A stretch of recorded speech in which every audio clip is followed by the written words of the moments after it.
There's a palace on Fifth Avenue where blood money sleeps in marble halls. 1919. One of the most despised men in American history died quietly in his limestone fortress. Henry Clay Frick didn't die in exile. He didn't die in prison.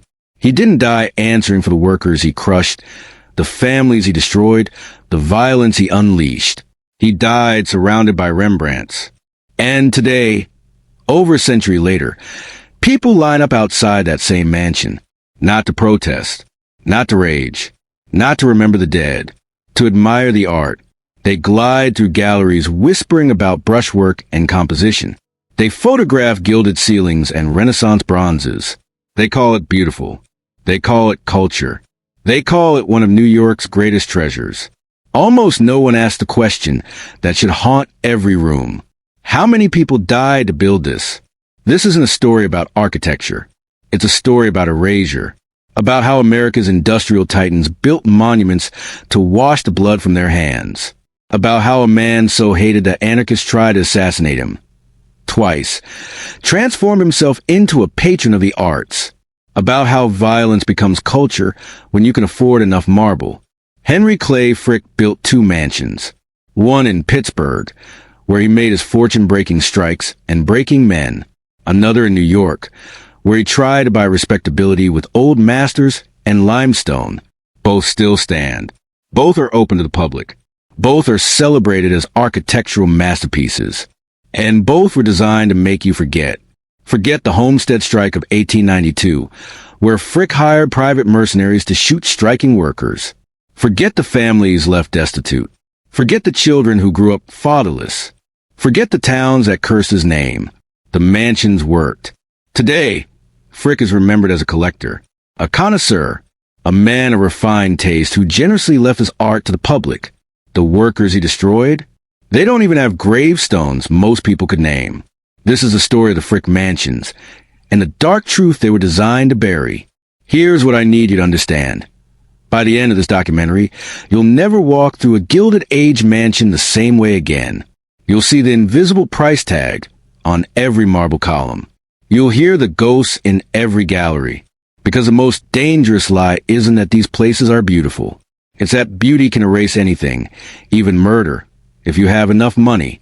If you're ready to see what America's museums don't want you to notice, stay with me. Subscribe now. This is a story they spent a century trying to bury, and we're about to dig it up. Let's begin where the blood first spilled. Pittsburgh, 1892, and the mansion Frick built to celebrate his victory over the working class. Henry Clay Frick was not born powerful.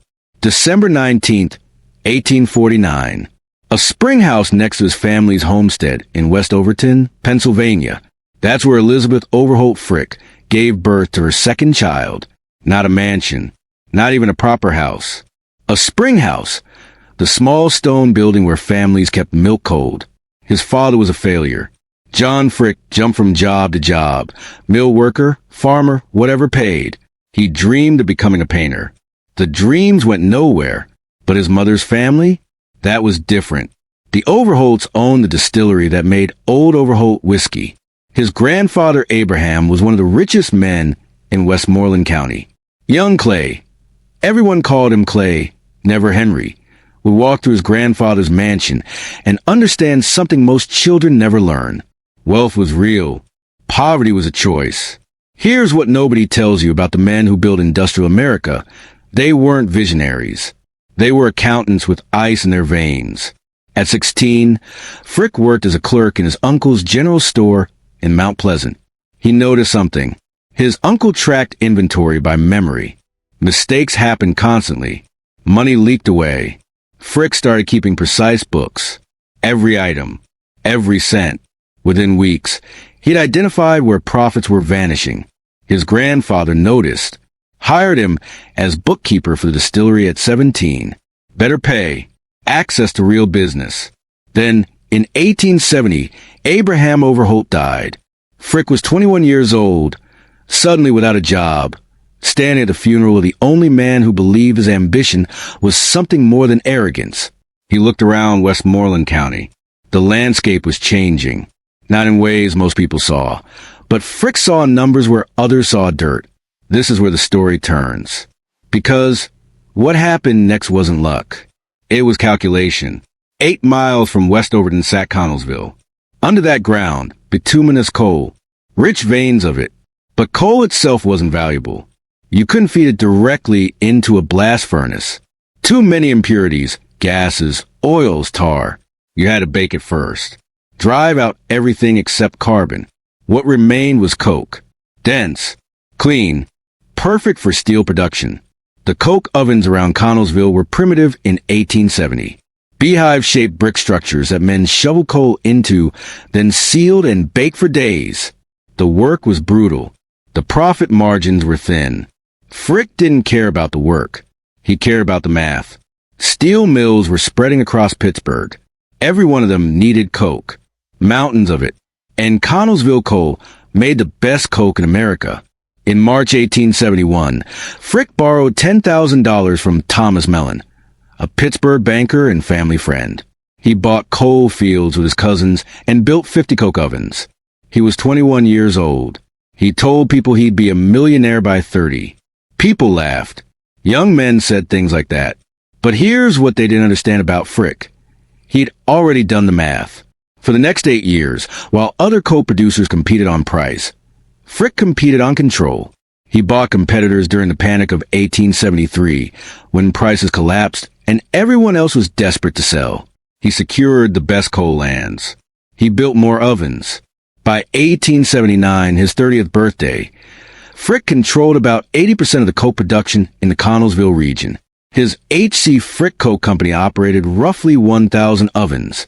They shipped 100 rail cars of coke per day. He was worth over $1 million.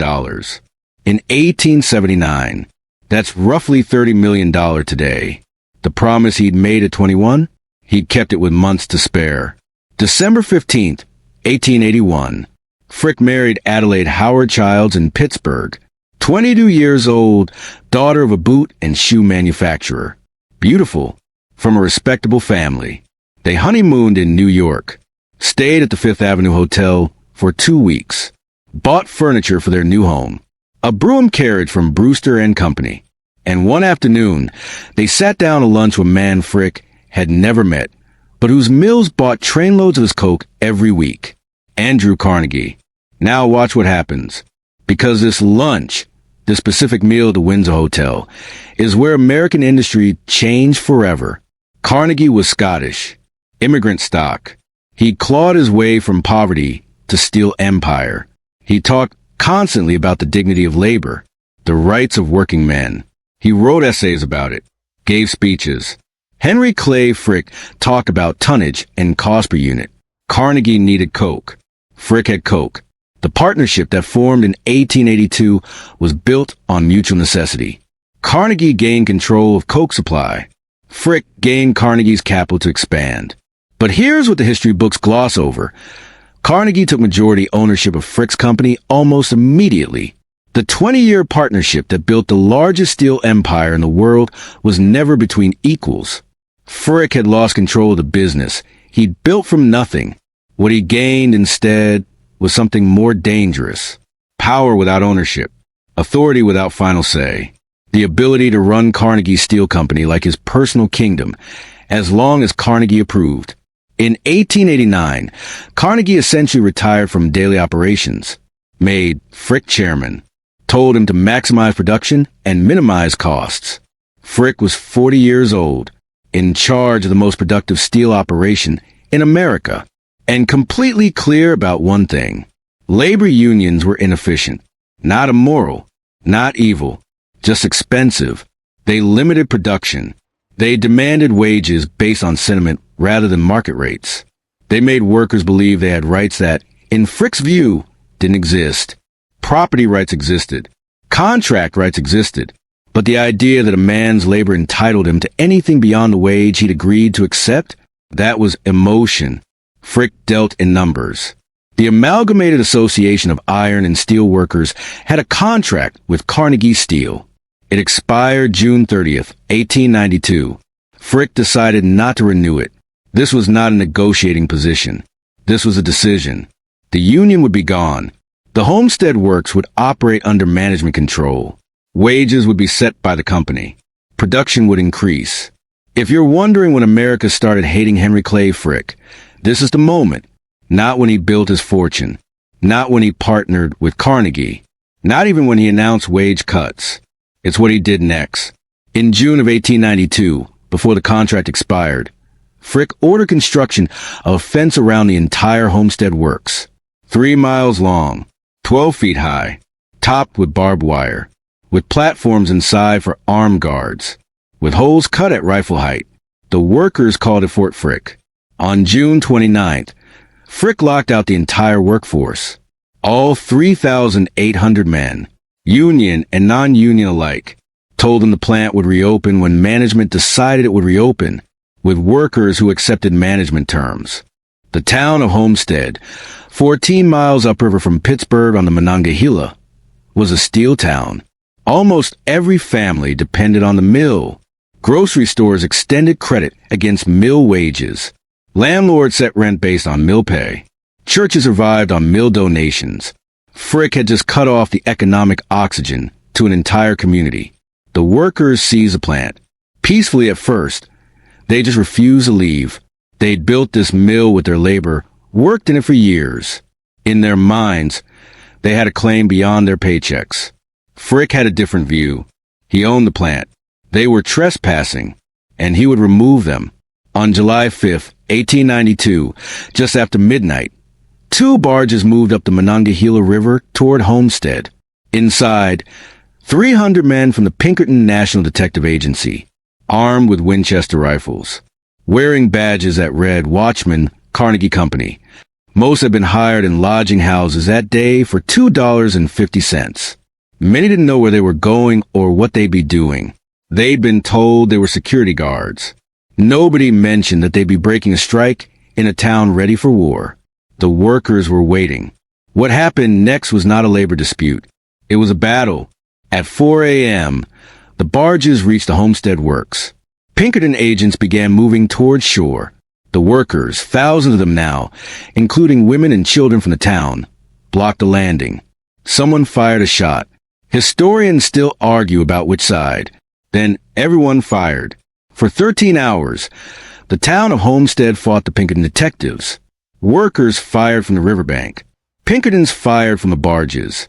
Workers pushed a burning raft toward the barges, poured oil on the river, and tried to set aflame, loaded a small cannon with railroad spikes, and fired it at the barges. By afternoon, the Pinkertons surrendered, came ashore under a flag of truce. The workers and townspeople beat them. Women attacked them with umbrellas, men with fists and clubs. The Pinkertons were marched through Homestead to a makeshift jail, bleeding, terrified, some barely conscious. When it ended, at least 7 workers were dead, at least 3 Pinkertons. Dozens more wounded on both sides. Some sources say the toll was higher. Record-keeping during riots is imperfect. Henry Clay Frick was not at Homestead. He was in Pittsburgh, in his office, receiving telegram updates. When he learned the Pinkertons had surrendered, he didn't call for negotiation. He called the governor. Within days, 8,500 Pennsylvania National Guard troops occupied Homestead.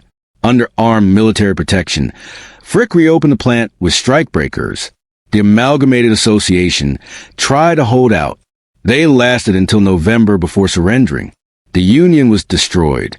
Wages were slashed. The 12-hour workday became standard. Hundreds of workers lost their jobs permanently. Andrew Carnegie was not at Homestead either.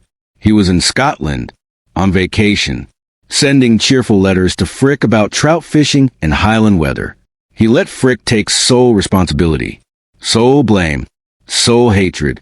When newspapers across America condemned the violence, they condemned Henry Clay Frick. When Congress held hearings, Frick testified. Carnegie stayed in Scotland.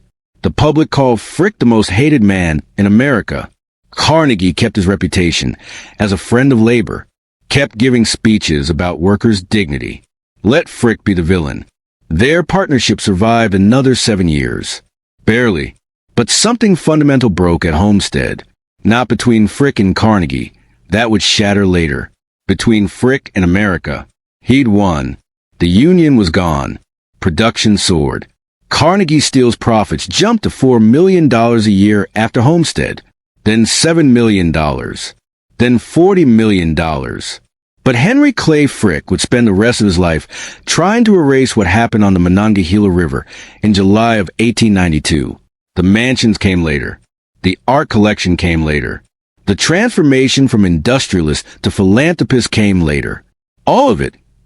Every limestone block, every old master painting, every carefully curated gallery was an attempt to make people forget Fort Frick. The question is, did it work? That's the question hanging over everything. Did Frick's victory at Homestead actually solve the problems? Or did it create something worse? Because 17 days after the Pinkerton surrender, a young man walked into Frick's office. And what happened in that room would cement Henry Clay Frick's reputation for the rest of his life. His name was Alexander Berkman. He was 21 years old, and he came to Pittsburgh to kill. July 14th, 1892. Berkman stepped off the train at Union Station in Pittsburgh. He'd traveled from New York with $20 in his pocket and a dream of revolution. He wore a new black suit purchased specifically for the occasion. In his coat, a .38 caliber revolver and a dagger fashioned from a sharpened steel file. He wasn't crazy. That's what the newspapers would say later. Anarchist madman, crazed assassin. But Berkman was methodical, calculating. He'd spent weeks preparing. He'd been born in Vilnius, then part of the Russian Empire, into a wealthy Jewish family. His childhood was comfortable, but in his teenage years, he discovered radical literature. Chernyshevsky's What Is to Be Done gave him a hero named Rakhmetov, a revolutionary so disciplined, so committed, that he slept on a bed of nails to toughen himself for the struggle ahead. That's who Berkman wanted to be, an American Rakhmetov. When his family sent him to America at 17, he thought he'd find freedom. Instead, he found the Lower East Side, tenement slums, 12-hour workdays, factory owners who treated workers like machinery that talked. He met Emma Goldman in 1889. She was 20. He was 19. They fell in love, not the romantic kind, the revolutionary kind. They believed the same thing, that violence against workers was already happening every day. Frick didn't need to shoot strikers. He just had to pay them starvation wages and let poverty do the killing slowly. So when news of Homestead reached New York, Berkman and Goldman made a decision. They were running an ice cream parlor in Worcester, Massachusetts. Small business, making decent money. Goldman wrote later that they were dangerously close to economic success. Then they read about the battle on the Monongahela. 9 workers dead. Pinkertons invading a mill town in the middle of the night. To Berkman, this looked like revolution beginning. He believed, genuinely believed, that American workers were finally ready to fight. All they needed was a spark. One dramatic act that would inspire them to rise up. He would provide that spark by killing Henry Clay Frick. Goldman helped him plan. They closed the ice cream parlor, sold everything. Goldman even tried to raise money by walking the streets, offering herself to men for cash to fund the assassination. She couldn't go through with it. Nobody propositioned her anyway. They scraped together enough money to buy a gun and a suit. Berkman took the train to Pittsburgh. Here's what makes this story remarkable. Berkman had help waiting. When he arrived on July 14th, he sought out local anarchists Henry Bauer and Carl Nold. He'd never met them, but they were followers of Johann Most, the anarchist theorist who preached propaganda the deed, the idea that one spectacular act of violence could spark mass uprising. Nold invited Berkman to stay with him. For the next week, they planned. Berkman practiced with the revolver. He sharpened the steel file into a crude knife. On July 21st, he was ready. He went to the Chronicle Telegraph building on 5th Avenue in downtown Pittsburgh. Frick's office was on one of the upper floors. Berkman told the attendant he represented a New York employment agency. He had strikebreakers to offer. The attendant said Mr. Frick was too busy. Berkman left, spent the night at a hotel, checking in under the name Rakhmetov, his revolutionary hero. Slept, if he slept at all, thinking about what came next. Saturday, July 23rd, 1892. Most Saturdays, Henry Clay Frick took a late lunch at the Duquesne Club. The club was close to his office. Just a short walk. Private dining rooms. The kind of place where Pittsburgh's industrial elite gathered to eat oysters and discuss profit margins. But that Saturday, Frick stayed at his desk. He had work to finish. Carnegie Steel Vice President John George Alexander Leishman was with him. They were reviewing documents. Just after 2 o'clock in the afternoon, the door opened. Alexander Berkman rushed in. Frick looked up. For a split second, he understood exactly what was happening. Berkman raised a revolver, aimed at Frick's head from less than 3 feet away, and fired. The first bullet hit Frick in the left earlobe, tore through his neck near the base of the skull, and lodged in his back. The impact knocked him sideways out of his chair. Berkman fired again. The second bullet struck Frick in the neck, opening a wound that bled immediately and heavily. Leishman lunged across the desk, grabbing for Berkman's arm. They struggled. Berkman tried to fire a third time. The bullet went into the ceiling. All 3 men crashed to the floor. Berkman reached into his coat and pulled out the sharpened steel file. He started stabbing. Frick's legs, anywhere he could reach. A carpenter named James Fleming, who'd been working nearby, heard the shots and rushed in. He grabbed a hammer and swung at Berkman's head. The blow stunned him but didn't stop him. More men poured into the office. They wrestled Berkman down, pinning him to the floor. Someone called for police. And Frick? Frick stood up. Blood was streaming from his neck. 2 bullets in his body. Multiple stab wounds in his legs. He'd just been shot at point-blank range by a man trying to assassinate him. He stood up and helped subdue his attacker. A deputy sheriff arrived, drew his gun, pointed at Berkman's head, ready to execute him right there in the office. Frick waved him off. "Don't shoot," he gasped. "Leave him to the law." Then he said something that newspapers would repeat for weeks. "I do not think I will die. But whether I do or not, the company will pursue the same policy, and it will win." Police dragged Berkman away. An angry crowd had already formed on Fifth Avenue. When they saw the assassin, they surged forward, shouting, threatening. Officers had to protect Berkman from the mob. At the station, Berkman refused to answer questions, said only that he'd arrived in Pittsburgh on July 21st, that he'd acted alone. A policeman noticed Berkman was chewing something. They forced his mouth open. Inside, a dynamite capsule. He'd planned to blow himself up if the assassination succeeded. Take himself out rather than face trial. Back at the Chronicle-Telegraph building, Henry Clay Frick refused to leave. Doctors arrived. They examined the wounds. 2 bullet holes, multiple lacerations. Both bullets were still lodged in his body. The neck wound alone could have been fatal. They wanted to take him to a hospital. Frick refused. He had documents to sign, telegrams to send, work to finish. He sat at his blood-soaked desk for another 3 hours, signed contracts, dictated messages, gave orders about mill operations.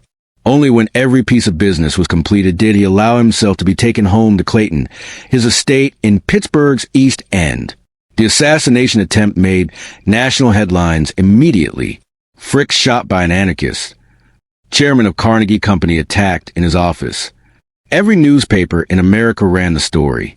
But here's the thing nobody expected. Public opinion turned against Berkman, not against Frick, against Berkman.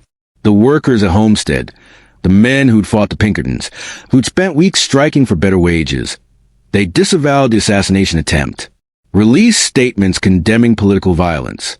They'd seen the battle on the river as self-defense. Frick had sent armed men to seize their mill. They'd fought back. That made sense to them.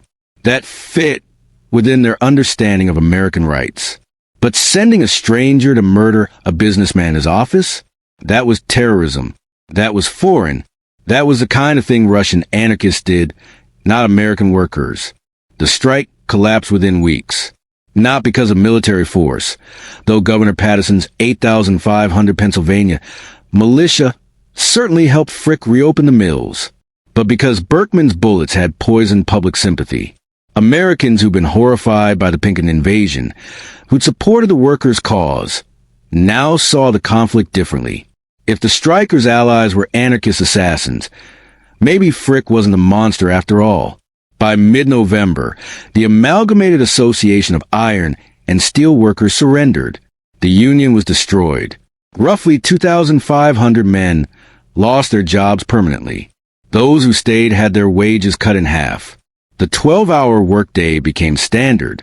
7-day work weeks. No overtime pay. Frick had won. Completely. Totally. The union that had controlled the Homestead works for years would never return. The steel industry will remain unorganized for decades. And the assassination attempt? It made him a martyr.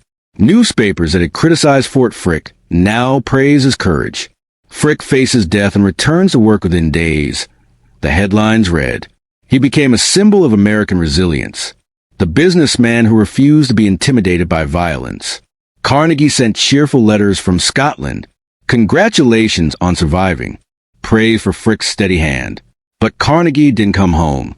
Didn't visit the wounded man in Pittsburgh. Stayed in the Highlands, fishing, writing letters about how well Frick had handled everything. Berkman went to prison. 22 years. Though he'd eventually served 14 before supporters in the labor movement secured his pardon in 1906. He never expressed regret. Wrote from prison that his youthful ideal of free humanity had become clarified and crystallized into living truth of anarchy. When he was finally released, reporters asked if he still believed in assassination as political tool. "I believe then that I was right," he said. "I believe now that I was wrong. Not morally, tactically. But here's the question nobody could answer. What had Frick learned from that afternoon in July? He'd been shot twice. Stabbed. Nearly killed in his own office. Most men would have hired more security. Maybe taken time to recover. Maybe softened their approach to labor. Frick did none of those things. Instead, he learned that power makes enemies. That those enemies will try to destroy you. And that the only defense against them is to be untouchable. Buildings could protect you. Walls. Distance. If you surrounded yourself with enough stone and armed guards. If you made yourself unreachable except through layers of staff and security, violence couldn't touch you. The mansions that would come later, Clayton in Pittsburgh, the Fifth Avenue Palace in New York, they weren't just displays of wealth. They were fortresses, built by a man who'd looked into Alexander Berkman's eyes from 3 feet away and understood. America wanted him dead. The art collection, the philanthropy, the transformation from hated industrialist to respected patron. All of that would come later, but it started here, in this office, with blood on the floor and a realization that being right wasn't enough. Being powerful wasn't enough. You had to be invulnerable. And in America, in 1892, the only way to achieve that was to build walls so thick that your enemies could never reach you. Henry Clay Frick walked out of that office alive. He went home to his wife Adelaide and his children, including Martha, 5 years old, and baby Henry Jr., born just 2 weeks earlier. He recovered. Within days, he was back at work. The bullet stayed in his body for the rest of his life. Doctors said removing them was too dangerous. So Frick carried Alexander Berkman's bullets inside him for 27 more years. A permanent reminder of July 23rd, 1892, the day America tried to kill him and failed. And the day Henry Clay Frick decided that the only acceptable response to hatred was to build something so beautiful, so magnificent, that people would forget why they'd hated in the first place. But there was one detail about the shooting that Frick never publicly explained. Something that witnesses mentioned. Something he believed completely. When Berkman raised that revolver and aimed at his head from point-blank range, there was a blinding flash of light. Not from the window. The angle was wrong. Not from any lamp or reflection. Just light. Bright enough that Berkman's first shot missed Frick's head by inches, hitting his ear instead of his brain. The same flash happened when Berkman fired the second shot. Frick told his family, told everyone who'd listen, that the light was his daughter Martha, that she'd appeared as an apparition to save his life. Martha had died at age 5 in 1891, a year before the assassination attempt. An infection caused by swallowing a pin. Frick had been devastated, so destroyed that he had her likeness engraved on all his personal checks. Whether you believe in ghosts or coincidence, one thing is certain. Alexander Berkman should have killed Henry Clay Frick that afternoon. Point-blank range. 3 shots. A man who'd practiced for weeks. And Frick survived. He would live another 27 years. Build his Fifth Avenue mansion. Assemble one of America's greatest art collections. Transform himself from the most hated man in America into a respected philanthropist. But he never forgot, never forgave, never reconciled with Andrew Carnegie, never apologized for Homestead. The bullet stayed in his body. The memory of that afternoon stayed in his mind. And when he finally built his New York palace, he designed it like a fortress. Beautiful, refined, impenetrable. A place where no Alexander Berkman would ever reach him again. Architecture doesn't just reflect the man who builds it. Sometimes it reveals what he's running from. August of 1882, 3 weeks after Henry Clay Frick married Adelaide Childs, he purchased a house on Penn Avenue in Pittsburgh's Point Breeze neighborhood. Paid $25,000, roughly $750,000 today. A modest Italianate structure, 11 rooms, nothing ostentatious. He named it Clayton after his own middle name, the one everyone used instead of Henry. But here's the thing people miss when they visit Clayton today. Frick didn't buy this house because it was beautiful. He bought it because of where it sat. Point Breeze was Pittsburgh's Millionaires' Row, the section of Penn Avenue where the city's industrial elite built their estates. George Westinghouse lived there. The man who'd electrified America had his mansion, Solitude, just down the street. In fact, Clayton was among the first houses in Pittsburgh to have electricity, powered directly from Westinghouse's personal generator. This wasn't a neighborhood. It was a fortress disguised as a suburb, a place where wealthy men could live surrounded by other wealthy men, protected by distance from the workers whose labor made their fortunes possible. Frick understood what most people didn't. In 1882, being rich in Pittsburgh meant being hated. The city was choking on its own smoke. Steel mills ran 24 hours. Workers lived in tenements that would have shamed medieval peasants. The Monongahela River ran orange with industrial waste. And Frick?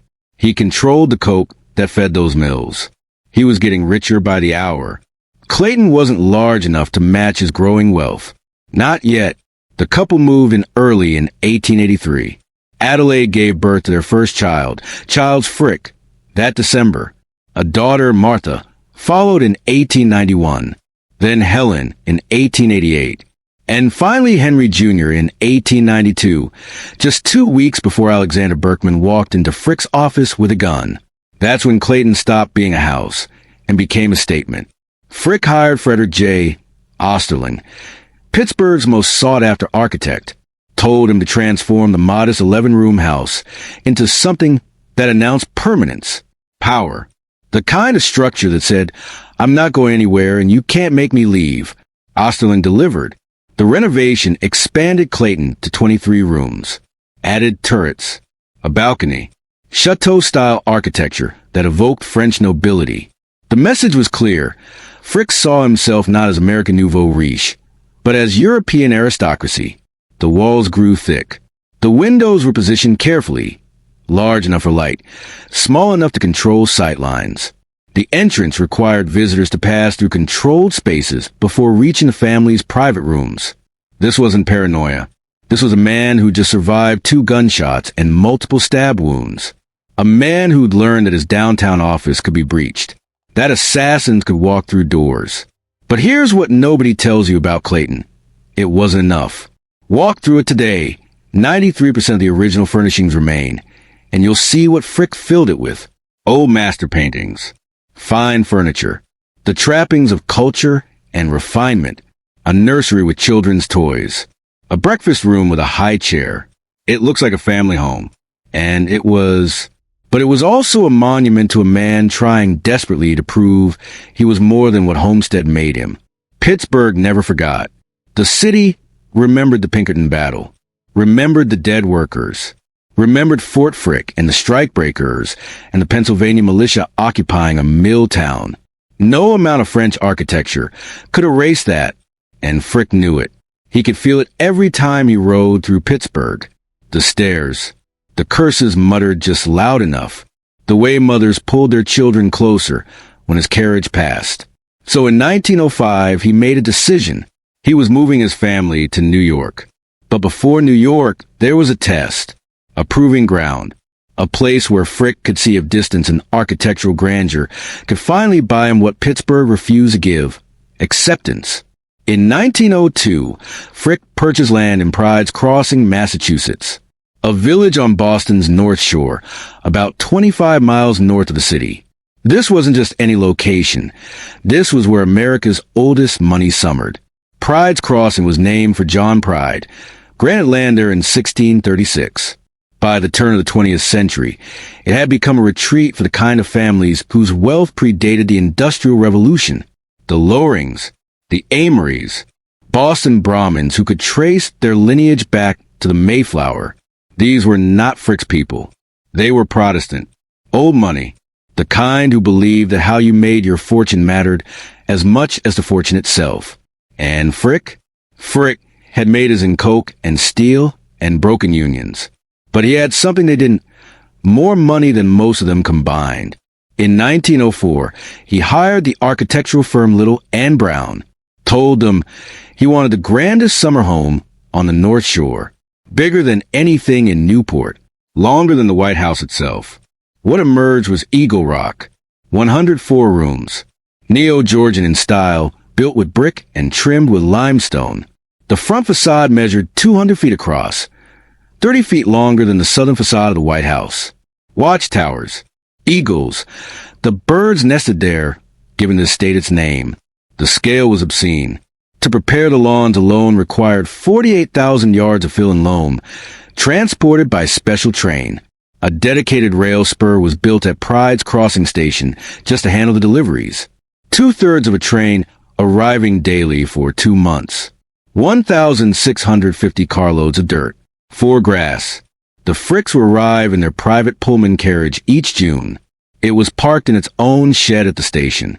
From there, they'd be driven up Hale Street to Eagle Rock, passing through wrought iron gates between stone piers. The house cost over $1 million to construct, more than $30 million today. It was completed in summer 1906, just in time for the season. Frick golfed there with William Howard Taft, who became president in 1909. He filled Eagle Rock with art, much of which now hangs in the Frick collection in New York. He entertained. He hosted. He demonstrated wealth on a scale that made even the Boston Brahmins uncomfortable. But there's a story they tell in Pride's Crossing. A story that reveals everything about what Frick could and couldn't buy. He wanted direct beach access. His property stretched from Hale Street toward the ocean, but didn't quite reach the shore. A strip of land belonging to the Loring family stood in his way. Frick made an offer. The Lorings declined. He increased the offer, kept increasing it, finally reached a sum that should have been irresistible. Some accounts say $100,000. Others claim it was even higher. Miss Catherine Loring's response became legendary in the community. Goodness! What on earth would I do with $1 million? She didn't need his money. Her family had been wealthy for generations. They didn't have to prove anything. Their name alone opened every door. And that's when Frick understood, old money doesn't sell. You can't buy acceptance from people who've had it for 3 centuries. You can build a house longer than the White House. You can spend more on landscaping than most families earn in a lifetime. You can fill 104 rooms with treasures from around the world. But to families like the Lorings, you'll always be the man from Pittsburgh, the coke magnate, the union breaker, the target of an assassin's bullet. New money can buy everything except the one thing it wants most, to become old money. Frick spent summers at Eagle Rock for years. His children grew up running through those 100 rooms. But the North Shore never truly welcomed him. They tolerated him, accepted his presence, took his charitable donations. But he remained an outsider. And Clayton?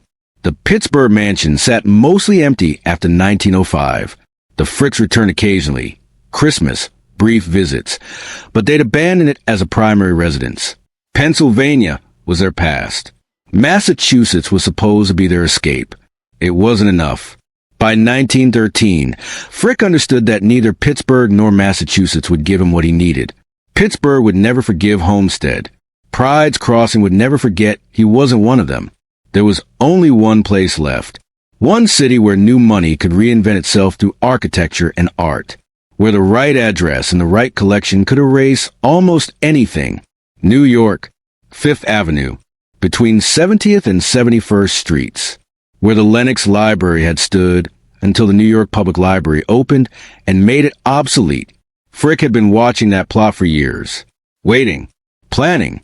Knowing that when it became available, he'd build something that would finally, permanently, answer the question that had haunted him since Homestead. Could beauty erase violence? Now, before we continue, before I show you the 5th Avenue mansion that Frick believed would be his redemption, I need you to understand something. This story, the one about mansions and old masters and art collections, it's the story Frick wanted you to hear. It's the story that worked. Today, most people who walk to the Frick collection have no idea about Homestead, no idea about the Pinkerton battle, no idea about Alexander Berkman or the workers who died. They see beauty. They see culture. They see one of New York's greatest art museums. And that's exactly what Frick spent the last 14 years of his life building. If you're still watching, if you stayed with me through Pittsburgh and Pride's Crossing and the story of a man trying to buy his way out of history, then hit that like button right now. Because what comes next is where everything crystallizes, where Frick's plan finally works, where the mansion becomes a lie that America still believes. And please subscribe. Share this with someone who thinks museums are neutral, who believes beautiful buildings are just beautiful buildings, because they need to understand architecture is a weapon, and in Frick's hands, it was the most effective weapon of all. Next, we go to New York, to 1 East 70th Street, to the palace where Henry Clay Frick finally became untouchable. There's a 7-word sentence that explains everything. December 12, 1913. Henry Clay Frick received elaborate plans from Sir Charles Allam, the British architect who just finished redecorating Buckingham Palace for King George V. The sketches showed interiors dripping with gold ornament royal excess. Frick wrote back 7 words. We desire a comfortable, well-arranged home, simple, in good taste, and not ostentatious. Simple, not ostentatious. From a man who just spent millions buying an entire city block on 5th Avenue. Why would America's most hated industrialist suddenly demand restraint? Frick purchased the Lenox Library site, prime real estate between 70th and 71st Streets, directly across from Central Park. For months later, he bought more land, extending 50 feet east through the block. He was assembling something, planning, but there was a problem. The Lenox Library was still operating. Books and paintings hadn't been moved yet. Legal restrictions said the site had to remain a library until a new public library opened at 42nd Street. So Frick waited. 6 years. Most men would have bought something else, built somewhere else, moved on. Not Frick.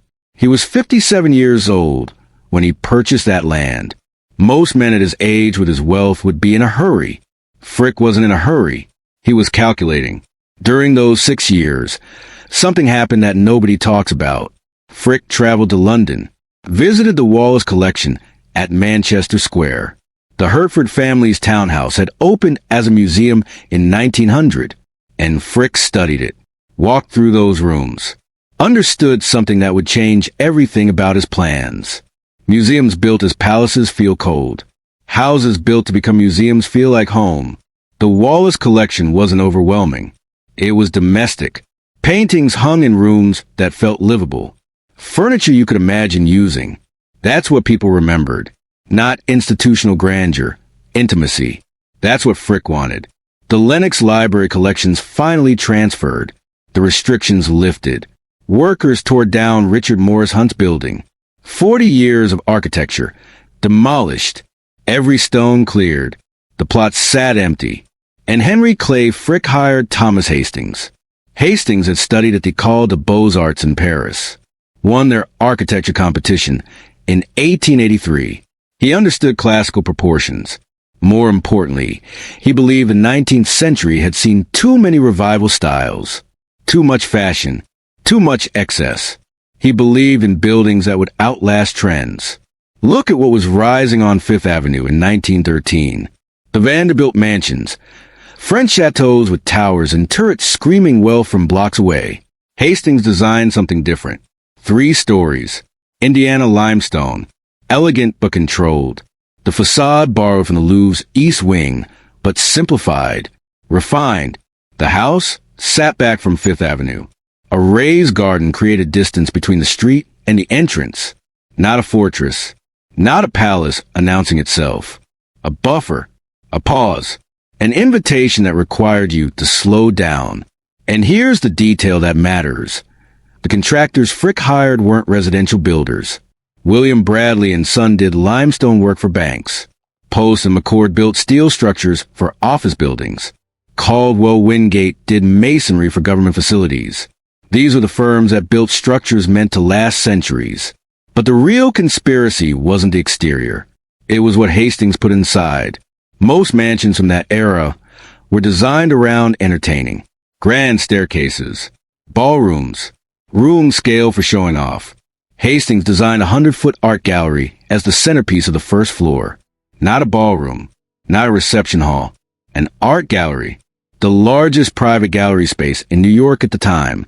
Frick already owned the paintings, knew what he was buying, knew what would still be available in Europe. He could see exactly how his collection would hang. And construction supervisor D.B. Kinch later claimed his men had not worked 1 hour of overtime. That's impossible. That timeline was aggressive. Contractors don't finish mansions on schedule, without overtime unless someone's lying or the pressure was massive. But why the rush? March 1914. George Washington Vanderbilt II died. His nephew Cornelius Vanderbilt III inherited a mansion Frick had been renting. Cornelius wanted it back, told Frick to vacate. Suddenly, Frick had months, not years, to finish his new house. He was 64 years old. He'd survived an assassination attempt, carried 2 bullets in his body. Every morning, he woke up knowing time was running out. He needed the house finished before he died, because the house was the plan. In June 1914, Frick wrote to art dealer Roland Nodeler, "The picture gallery is going to be a dream. I like its proportions immensely." That same month, he hosted a dinner honoring Thomas Hastings, and he invited architect John Russell Pope, the man who would later convert the house into a museum.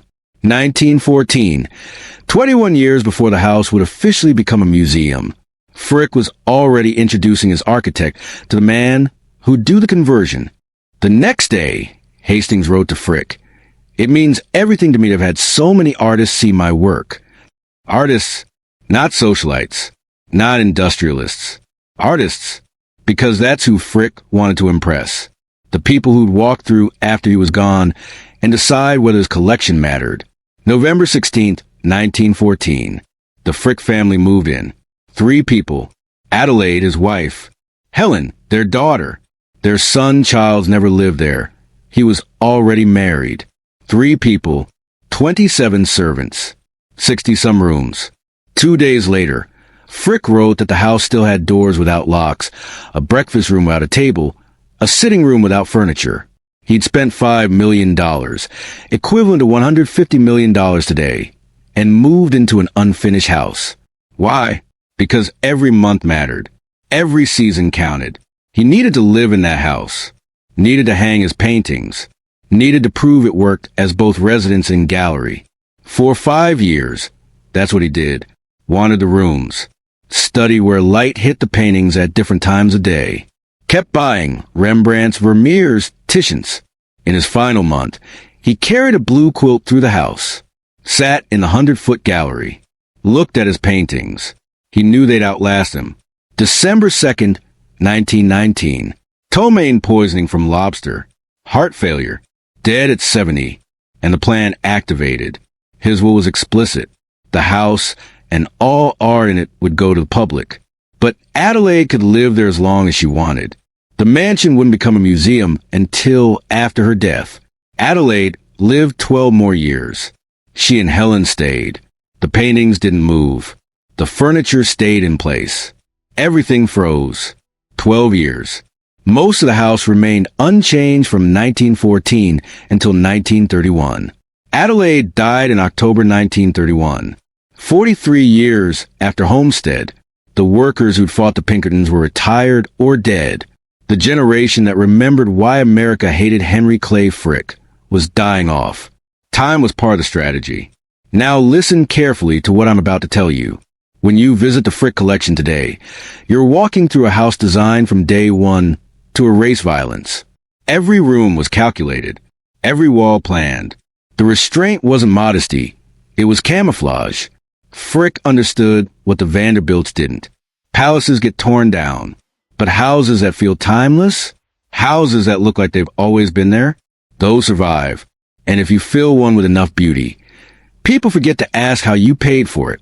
Hit subscribe right now, because in the next chapter, I'm going to show you how this worked. How the doors opened in 1935. How 700 of America's elite gathered to celebrate. How the violence disappeared. How blood became culture. December 11, 1935. 700 invited guests walked through Frick's mansion.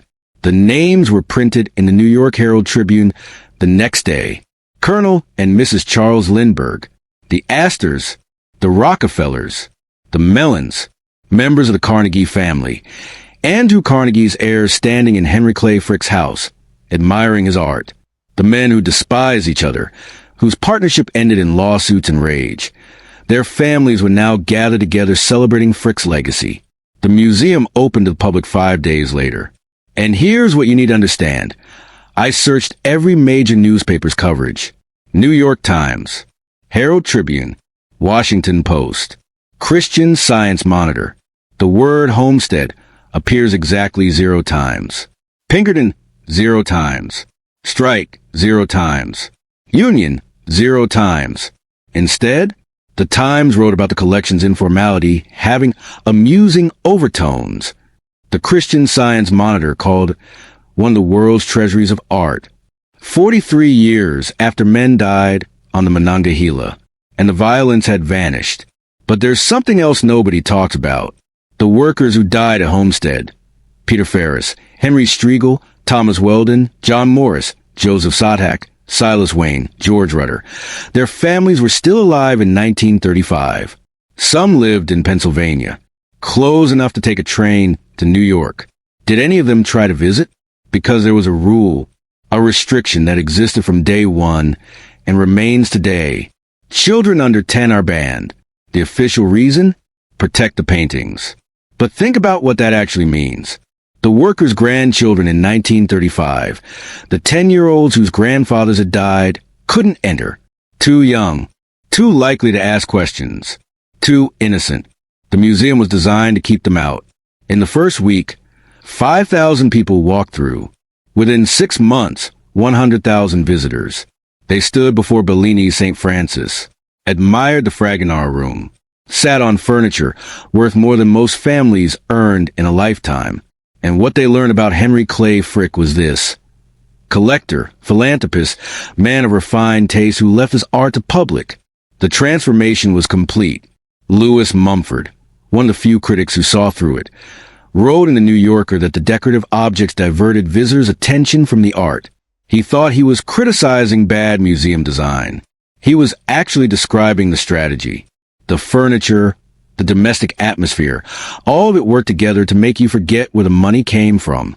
To make you believe this was simply a beautiful house left by a generous man. For the first year, ropes forced visitors into a one-way route through galleries. The director called it a palpable compromise. They needed control without feeling institutional.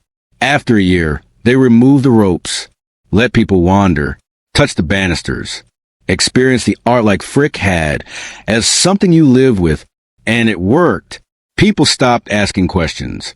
They didn't connect the Rembrandt to the workers who died 4 decades earlier, because museums don't just display art. They sanctify it. They transform objects into culture. And once something is culture, questioning it feels like vandalism.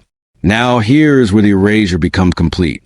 6 years after the Frick collection opened, the Steel Workers Organizing Committee erected a memorial in Homestead. It honored the iron and steel workers who were killed in Homestead Pennsylvania, on July 6, 1892, while striking against the Carnegie Steel Company in defense of their American rights. Notice what it doesn't say: Henry Clay Frick's name. The memorial mentions Carnegie Steel, not Frick, as if he'd been erased from that story too. And that's exactly what happened. Over decades, Homestead became Carnegie's scandal. History textbooks mention Carnegie's hypocrisy, the man who wrote about workers' rights while breaking unions. But Frick became the art collector. Today, you can visit 3 places to understand Henry Clay Frick. Clayton in Pittsburgh, restored beautiful stories about family life. The Frick Collection in New York, one of America's finest art museums, recently renovated for $220 million. Or you can drive to Homestead. There's a marker. It tells you 6 of the 7 workers killed are buried in 2 cemeteries: Peter Ferris, Henry Striegel, Thomas Weldon in St. Mary's, John Morris, Joseph Satak, Silas Wayne in Homestead Cemetery, George Rutter in Verona.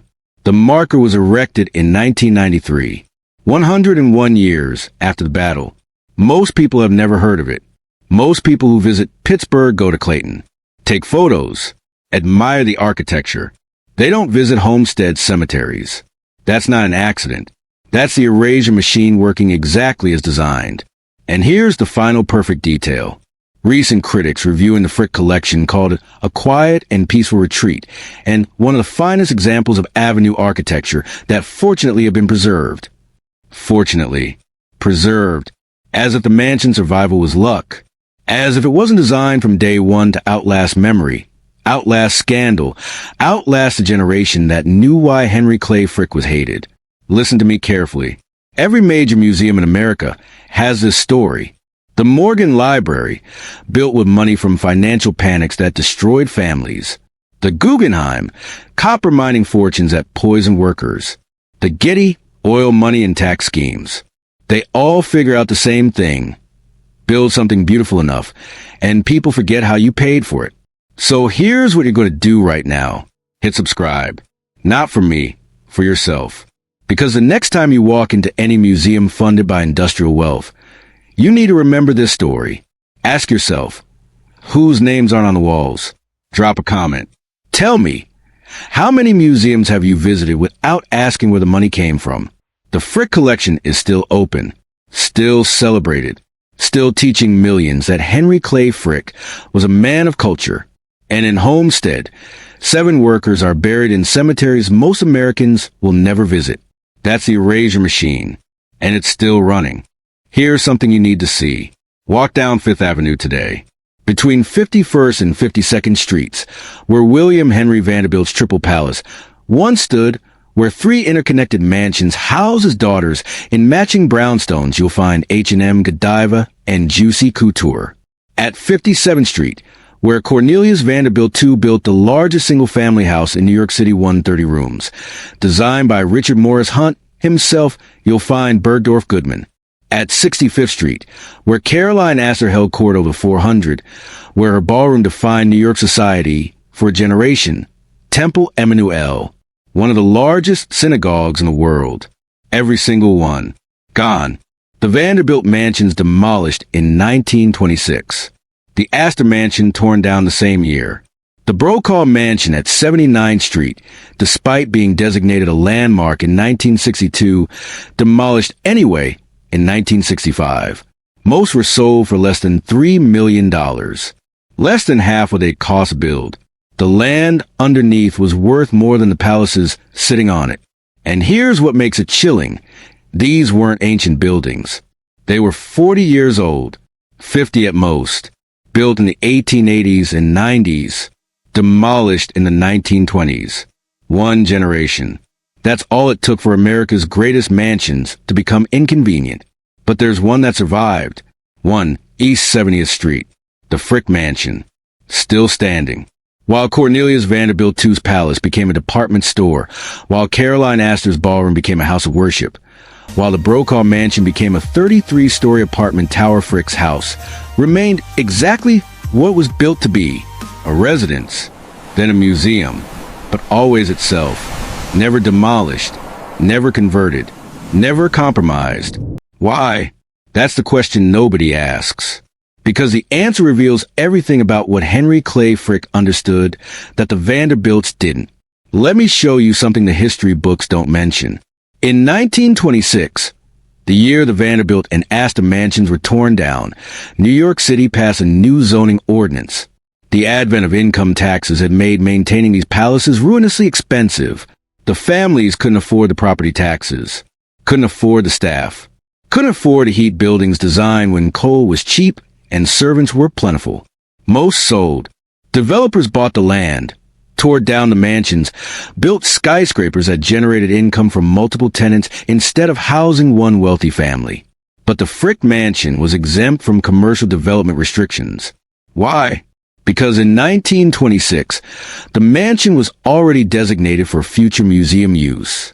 The zoning board knew Adelaide Frick was living there, knew she had years left, knew the building would eventually become public.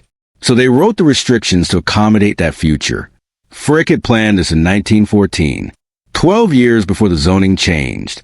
While the Vanderbilts built palaces to live in, Frick built a structure designed to outlast him, designed to become a museum, designed with legal protections baked in from day one.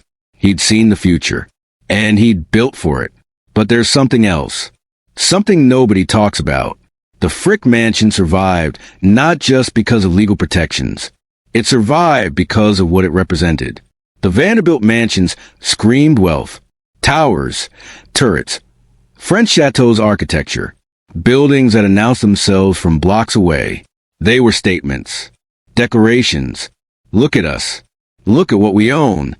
And when the culture turned against that kind of excess, those buildings became embarrassments. The Frick Mansion was different. 3 stories, restrained, classical. It looked like it had been there for centuries. It looked timeless. It didn't scream. It whispered, and whispers last longer than shouts. Walk into the Frick collection today. You'll see something the other survivors don't have. The Carnegie Mansion at 91st Street, now the Cooper Hewitt Museum, was gutted and rebuilt inside. The Morgan Library added modern wings. Even the few remaining townhouses were converted, subdivided, transformed into something else. The Frick Mansion is still a house. You walk through rooms that feel like someone just stepped out. Furniture you could sit on. Paintings hung at eye level, not stacked to the ceiling like in a traditional museum. It feels intimate, domestic, like visiting a very wealthy friend who happens to own Rembrandts. That was the plan. That was always the plan.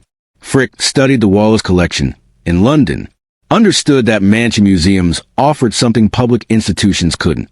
Not just art, but context. The illusion that you're seeing how someone actually lived. That these paintings weren't just acquired. They were. And here's where the strategy reaches its perfect form. Today, the Frick collection just completed a $220 million renovation, closed from 2020 to 2025. When it reopened, critics called it a quiet and peaceful retreat. One of the finest examples of avenue architecture that fortunately had been preserved. Fortunately, as if its survival was luck. As if it wasn't designed from the beginning to outlast every other mansion. To outlast memory. To outlast scandal.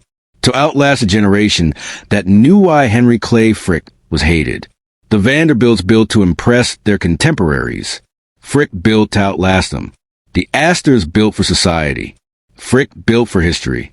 And history has a short memory. Every year, roughly 300,000 people visit the Frick collection. They walk through the West Gallery. They stand before Bellini's St. Francis in the desert. They admire the Fragonard Room. And almost none of them know about Homestead. Almost none connect the Rembrandt on the wall to the workers who died 43 years before the museum opened. Almost none ask, how'd he pay for this? Because museums don't invite those questions. Museums sanctify. They transform objects and the men who collected them into culture. And once something is culture, questioning it feels inappropriate, feels like vandalism. That's not an accident. That's the design working exactly as intended. Now here's what I need you to understand. This isn't just about Henry Clay Frick. This isn't just about one mansion. This is about how power rewrites itself. The Morgan Library, the Guggenheim, the Getty, the Met itself, every wing funded by industrial fortunes. They all tell the same story. They all use the same weapon. Build something beautiful enough, and people forget how you paid for it. Make it public, and they'll thank you for your generosity. Wait long enough, and the violence disappears completely. The Frick Mansion stands today not because it's beautiful, though it is, not because it houses great art, though it does. It stands because it was designed from day one to erase Henry Clay Frick's crimes. And it worked. The man who ordered Pinkertons to shoot striking workers. The man who survived an assassination attempt and went back to work the same day. The man America called a monster. He's remembered as a philanthropist, a collector, a man of refined taste. And 7 workers, Peter Ferris, Henry Striegel, Thomas Weldon, John Morris, Joseph Sodak, Silas Wayne, George Rutter, are buried in cemeteries most Americans will never visit. That's not history. That's erasure. And the mansion is a machine that did it. So here's what you need to do right now. If you watched this far, if you stayed through 7 chapters, then hit subscribe. Not because I'm asking nicely, because you need to remember this the next time you walk into a museum. Any museum. Ask yourself, who built this? Where did the money come from? Whose names are on the walls? Drop a comment right now. Tell me, have you ever visited a museum without asking how it was paid for? Because I guarantee, once you start asking that question, you'll never look at culture the same way again. Share this video. Send it to someone who thinks museums are neutral, who believes beautiful buildings are just beautiful buildings, because they need to understand architecture is a weapon, and in Henry Clay Frick's hands, it was the most effective weapon of all. The Frick collection is still open, still celebrated, still teaching millions that blood money can become culture if you wait long enough. And that may be the most dangerous lie in America. Not that violence happened, but that beauty can make us forget it ever did. Subscribe now, because next time, I'm taking you inside the other museums, the ones you've walked through your whole life, and I'm going to show you exactly whose blood paid for them. The erasure machine is still running, and you've been walking through it your entire life.